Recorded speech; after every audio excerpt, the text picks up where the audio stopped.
Ces images, vous les avez forcément vues à la télé ou sur les réseaux sociaux. Et pourtant, silence d'Emmanuel Macron sur ce sujet. Le 10 décembre 2018 au soir, il a parlé de violences inadmissibles. Ce sont celles qui ont touché des policiers, des gendarmes, des commerces et des bâtiments publics.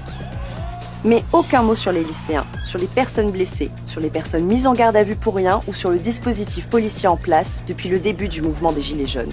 Ces réactions des forces de l'ordre sont-elles légitimes ? L'État n'a en fait jamais le monopole légitime de la violence. Il le revendique, mais dans des sociétés inégalitaires, il l'a jamais. Ce dont il dispose, c'est du monopole légal. Il a la loi pour lui. Pour autant, pas mal d'images ont beaucoup choqué, comme à Mantes-la-Jolie. Quant au défenseur des droits Jacques Toubon, il a décidé de lancer une enquête. Depuis le 1er décembre 2018, on a vu des altercations avec des membres des forces de l'ordre, des scènes de violence policière et des journalistes dépouillés de leur matériel de protection, notamment au cas où il leur servirait à accomplir des violences. Ah, et c'est sans compter les personnes blessées parfois très grièvement par des flashballs ou des grenades lacrymogènes.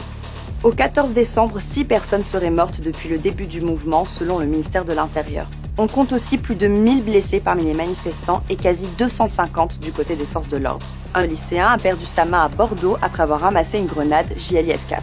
Une vieille dame de 80 ans est morte à Marseille. Elle s'est pris une grenade lacrymogène en plein visage alors qu'elle fermait ses volets. Mais ces pratiques sont-elles nouvelles ? Alors, l'intensité de la violence répressive, on la trouve utilisée en permanence dans les quartiers populaires pour la ségrégation et l'écrasement des quartiers populaires, hein, dans lesquels il y a aussi du mouvement social. Hein. Depuis maintenant 20 ans, plus de 20 ans, on enchaîne les lois sécuritaires. Là, on a une sorte de normalisation d'un dispositif dont il faut dire que c'est un dispositif caractéristique, sinon de régime, en tout cas vraiment de disposition autoritaire. Depuis le 8 décembre 2018, c'est un autre phénomène qui est dénoncé, l'entrave au droit de manifester, au point d'empêcher des manifestants de prendre le train pour se rendre à Paris, d'après une contrôleuse de la SNCF. Si vous voulez rester en vie, vous rentrez chez vous, vous n'avez rien à f*** ici. Nous avons parlé à un avocat qui s'est occupé d'une famille de gilets jaunes, arrêtée samedi 8 décembre 2018. Elle a été relâchée dans la soirée.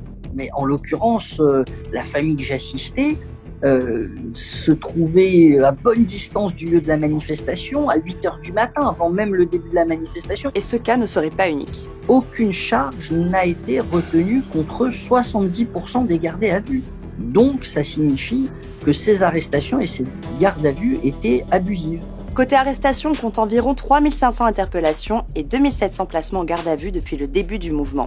Rien que samedi 8 décembre, ce sont plus de 1000 personnes interpellées rien qu'à Paris. Au lendemain de ces arrestations de masse, le gouvernement a réagi. Il n'y a pas eu d'interpellation préventive. Pourtant, il semble que l'article 222-14-2 du Code pénal, introduit sous Sarkozy en 2010, a pas mal été utilisé. D'abord, petite définition. Alors, c'est un article qui repose sur l'idée qu'on peut faire arrêter des gens à partir d'une présomption selon laquelle ils vont passer à l'acte et commettre des délits, des crimes, des violences. Et en groupe. Souvent, dans les commentaires, on compare ce dispositif un peu à Minority Report. Et c'est dans cet article que figure la fameuse infraction participer à un groupement en vue de la préparation de violences ou de destruction. Ce qu'on peut dire, c'est que c'est inédit dans l'histoire récente.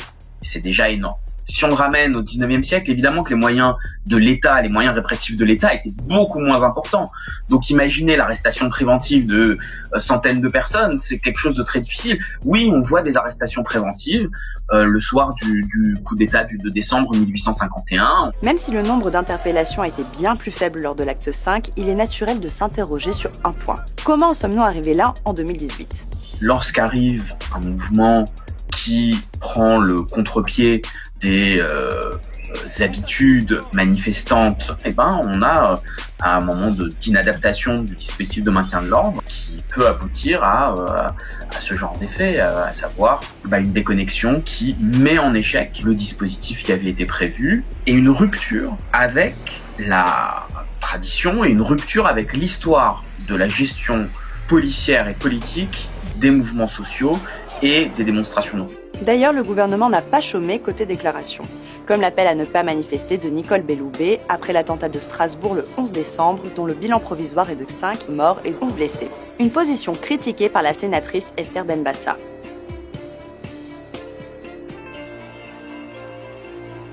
On a aussi pu constater ce type de déclaration.